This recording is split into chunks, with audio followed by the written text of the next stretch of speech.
हरियाणा की भी 2 सीटें हैं, उस पर क्या स्थिति बनती हुई अभी नजर आ रही है? क्या अपडेट है? देखिए, सुबह 9 बजे से हरियाणा की 2 राज्यसभा सीटों के लिए जो पोलिंग शुरू हुई थी, 4 बजे वो खत्म हो गई है। टोटल 90 कैंडिडेट थे जिन्होंने अपना 90 थे जिन्होंने अपना वोट पोल करना था। उनमें से केवल 88 विधायकों ने अपना पोल किया, जबकि 2 इंडियन नेशनल लोकदल के 2 विधायकों ने अपना वोट जो है पोल नहीं किया। इंडियन नेशनल लोकदल का कहना है कि हम जब सत्ता में आए थे तो कांग्रेस और बीजेपी के खिलाफ जनता ने हमें समर्थन दिया था, तभी हम सत्ता में आए थे। 2 विधायक हमारे जो जीत के आए थे, तो इसलिए हमने दोनों से दूरी बना ली है। हमने राज्यसभा चुनाव में हमने अपने मत का प्रयोग नहीं किया है। टोटल 88 मतों का प्रयोग किया गया। अभी 5 बजे से काउंटिंग शुरू हो जाएगी। इस बार कांग्रेस के भारतीय जनता पार्टी को लगता है कि कांग्रेस की तरफ से क्रॉस वोटिंग होगी और भारतीय जनता पार्टी के उम्मीदवार तो जीतेंगे ही जीतेंगे। उसके साथ जो निर्दलीय उम्मीदवार, जो बीजेपी के कैंडिडेट है, बीजेपी के वर्कर है, वो उनके भी जीत की पूरी उम्मीद है। अब देखना है कि क्रॉस वोटिंग हुई है या नहीं हुई है। हरियाणा में टोटल 88 पोलिंग हुई है। एक जीतने के लिए 31 वोट चाहिए। भारतीय जनता पार्टी के पास टोटल 47 विधायक है और उस 48 विधायक है, उसमें अगर 3 निर्दलीय उसे मिल जाते हैं तो 51 विधायक उसके हो जाते हैं। तो 31 वोटों में से पहले 31 किसको वोट देने हैं, कौन कौन एमएलए, 31 वोटों में से संजय भाटिया जो भारतीय जनता पार्टी के उम्मीदवार है, उनको कौन कौन वोट देगा, इसके बारे में भारतीय जनता पार्टी ने पहले ही डिसाइड कर दिया था। 2 दिन की ट्रेनिंग दी थी अपने एमएलए को। उसके बाद जो बचे हुए 20 हैं, वो जो दूसरे निर्दलीय उम्मीदवार चुनाव लड़ रहे हैं, सतीश नांदल, उनको समर्थन करेंगे। सतीश नांदल को 20 वो हो जाए और तो उसके बाद भी उन्हें इंडियन नेशनल लोकदल की उम्मीद लगाई जा रही थी कि 2 समर्थन दे देंगे, लेकिन इंडियन नेशनल लोकदल के सभी ने अपना दूरी बनाए हुए। 3 निर्दलीय उन्हें समर्थन दे रहे हैं, तो टोटल उनके पास 23 हो जाएंगे। तो ऐसे में 9 विधायक उन्हें और चाहिए। उम्मीद है, सतीश नांदल से अभी थोड़ी देर पहले बात हुई थी, उनका उम्मीद है कि मेरे पास कांग्रेस के 12 विधायकों का मुझे समर्थन है, मैं हर हाल में जीतूंगा। अभी 5 बजे जिस तरीके से काउंटिंग शुरू हो जाएगी, उसके बाद पता चल जाएगा कि दूध का दूध पानी का पानी हो जाएगा। जबकि कांग्रेस के जो भूपेंद्र सिंह हुड्डा है, नेता प्रतिपक्ष, उनका कहना है कि हम सब एकजुट हैं, कोई भी दुनिया की ताकत हमारे एक भी विधायक को हिला नहीं सकती है। जबकि दूसरी तरफ भारतीय जनता पार्टी ने कांग्रेस के 2 विधायकों के खिलाफ ऑब्जेक्शन दर्ज कराया कि इन्होंने वो मत का प्रयोग करते समय सीक्रेसी आउट की है। अभी देखना यह है कि जो एक्सपर्ट है वो उसको किस तरीके से उसका वोट कैंसिल करते हैं, उसको किस तरीके करते हैं, उस पर डिसीजन आना अभी बाकी है।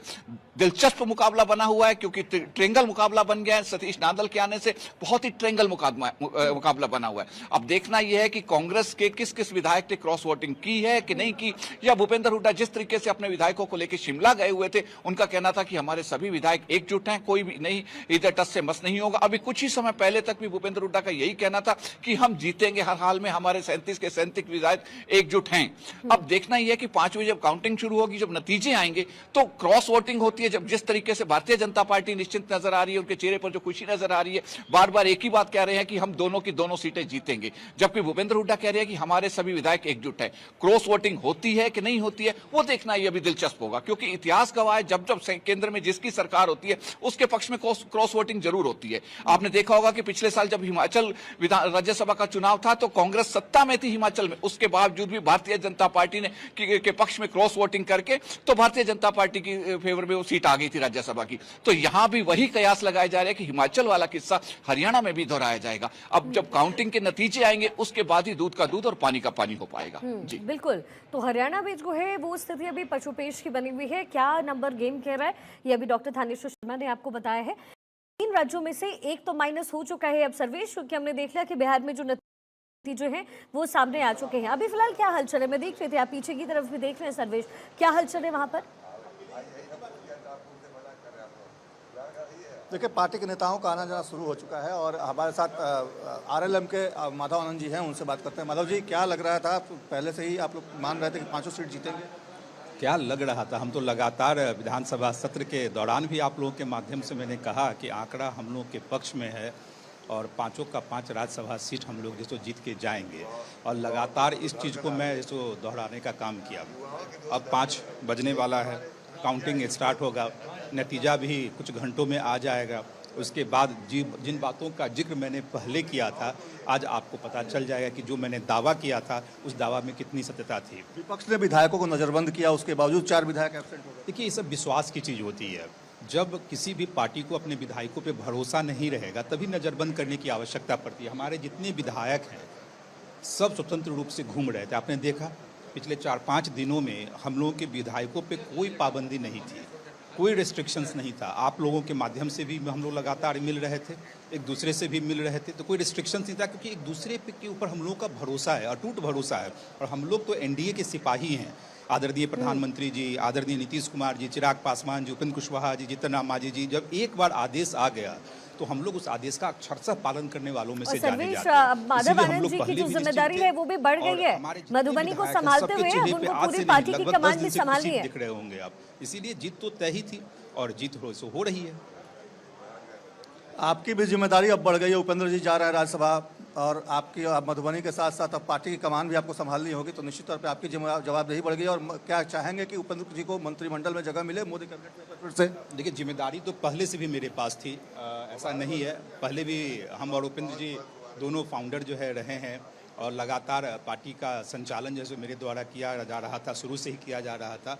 लेकिन एक दूसरी तरफ मेरे लिए सौभाग्य का भी विषय है कि हमारे राष्ट्रीय अध्यक्ष तीसरी बार राज्यसभा में जा रहे हैं। इतने कम उम्र में तीसरी बार राज्यसभा जा रहे हैं, तो ये गौरव का भी विषय है।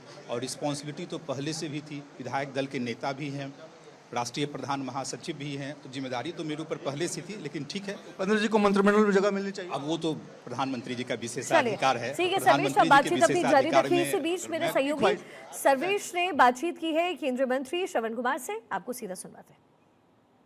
वोटिंग खत्म हो चुकी है, हमारे साथ श्रवण कुमार जी हैं। 4 विधायक नहीं आए। अब 4 विधायक नहीं आए, तो जिन के बारे में जो जानकारी हमको भी प्राप्त हुई है, टेलीविज़न पर देख रहे हैं कि एक आरजेडी के और 3 कांग्रेस के माननीय सदस्य वोट देने नहीं आए हैं।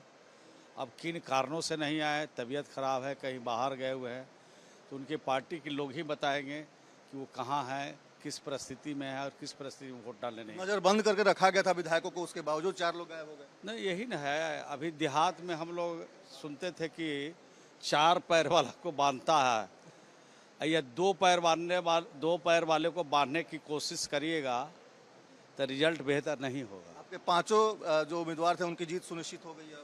हम लोग तो पहले दिन से कह रहे हैं, जिस दिन से नामांकन है उसी दिन से कह रहे हैं कि एनडीए जीतेगा, हर हालत में जीतेगा, हर परिस्थिति में जीतेगा, और वही रिजल्ट हुआ जो हम लोग पहले कह रहे थे। दूसरी वरीयता का मत भी अब काउंट होगा, और उसके आप लोगों के पास उसका भी एडवांटेज था, लेकिन विपक्ष ने उसके बावजूद उम्मीदवार दिया था। उनको उम्मीदवार नहीं देना चाहिए था। नीतीश कुमार ने एक बिहार में परंपरा शुरू किया था कि जो भी उम्मीदवार खड़े किए जाएं वो निर्विरोध जीत के जाए। उसका एक महत्व पूरे देश के स्तर पर होता कि बिहार ऐसा राज्य है जहां बगैर मतदान के लोग जीत के जा रहे हैं, सर्वसम्मत से जीत के जा रहे हैं। लेकिन ये परंपरा को तोड़ने में आरजेडी के लोगों ने अपना हिसाब किताब किया है, तो मैं समझता हूं कि परंपरा तोड़े तो नतीजा उसका भुगतना पड़ रहा है उनको। तो आरजेडी के लोगों ने परंपरा तोड़ा तो उसका नतीजा भुगतना पड़ रहा है। और सीधे तौर पर श्रवण कुमार कह रहे हैं कि जिस तरीके से विधायकों को बंद करके रखा गया था, उसी का अंजाम है कि विधायकों ने 4 विधायकों ने कहीं ना कहीं एब्सेंट रहकर अपना जो मत है वो स्पष्ट कर दिया। अपने सहयोगी मृत्युंजय के साथ सर्वेश कुमार सिंह, भारत।